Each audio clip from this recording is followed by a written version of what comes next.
Young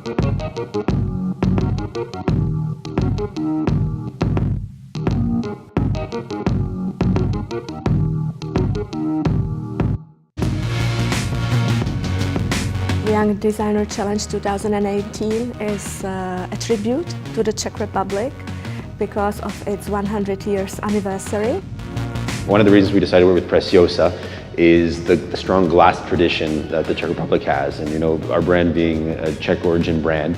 This year's project is called The Power of Identity. I have to say I am really amazed by the concepts, by the creativity, and as well about the execution, because we followed the students in the factory as well in Kallisté, where we produced our prototypes. We get to really bring new ideas, new concepts, engage the community, and also have a lot of fun while we're doing it.